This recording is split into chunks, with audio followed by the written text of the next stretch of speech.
ઉધનામાં દુકાનમાં થયેલી ચોરીનો ભેદ ઉકેલાયો છે। રૂપિયા 11.85 લાખની રોકડની થઈ ચોરી। આરોપીઓએ ચોરી માટે નવી એમો અજમાવી હતી। આરોપીઓ બુરખામાં ચોરી કરવા આવ્યા હતા। ચોરી કર્યા બાદ ભગવાન પાસે માફી પણ માંગી હતી। ઉધનામાં દુકાનમાં થયેલી ચોરીનો ભેદ ઉકેલાયો છે। રૂપિયા 11.85 લાખની રોકડ ચોરી થઈ હતી। આરોપીઓ ચોરી માટે નવી એમો અજમાવી હતી ત્યારે આરોપીઓ બુરખામાં ચોરી કરવા આવ્યા હતા। ચોરી કર્યા બાદ ભગવાન પાસે માફી પણ માંગી ત્યારે સમગ્ર આ ઘટનાના સીસીટીવીમાં કેદ થયા છે। ચોરી બાદ એક ચિઠ્ઠી પણ છોડી ગયો હતો ચોર। ત્યારે ઉધના પોલીસે 2 આરોપીઓને ઝડપી પાડ્યા છે। આરોપીઓ વિરુદ્ધ 70 ગુનાઓ પણ નોંધાઈ ચૂક્યા છે।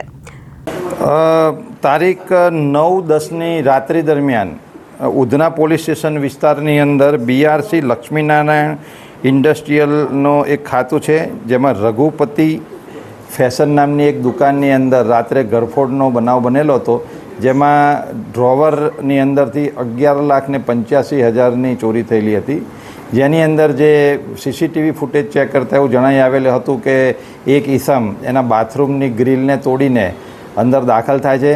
એણે મોઢા ઉપર બુરખો બાંધેલો હતો, એટલે જેની ઓળખ થઈ શકતી નથી, પરંતુ ગ્રીલ તોડીને રૂમમાં આવી 11,85,000ની એણે ગરફોડ કરીને ચોરી કરેલી હતી।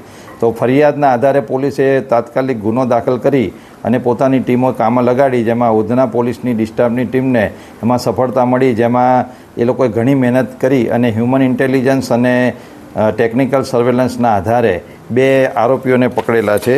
જેમાં એક આરોપીનું નામ છે લાલા ઉર્ફે નેલુ ઉર્ફે ગુરખા ઉર્ફે રાજ, જે મૂળ ઓરિસ્સા ગંજામનો રહેવાસી છે, અને બીજો આરોપી છે ગિરીશ ઉર્ફે ધીરજ વનરાજ પાટીલ, જે જલગાંવ મહારાષ્ટ્રનો રહેવાસી છે।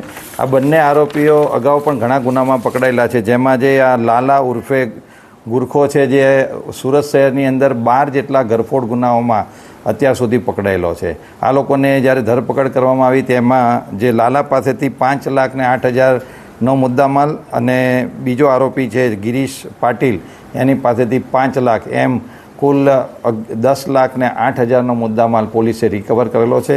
અત્યારે હાલ આરોપીઓ પોલીસ કસ્ટડીમાં છે, તેમની પૂછપરછ ચાલુ છે અને એ લોકોની ફર્ધર પોલીસ કસ્ટડી રિમાન્ડ મેળવી આ ગુનાની અંદર એવો ભાગીને ક્યાં ગયેલા હતા, તેમને કોણે આશરો આપેલો હતો, એની તલસ્પર્શી તપાસ કરવામાં આવશે। અને આ સિવાય એ લોકોએ અન્ય કોઈ જગ્યાએ આવા કોઈ ગુના આચરેલા છે કે નહીં તેની ઊંડાણપૂર્વક તપાસ કરવામાં આવશે। Reporter Arvind Rathod, Janadesh news, Surat.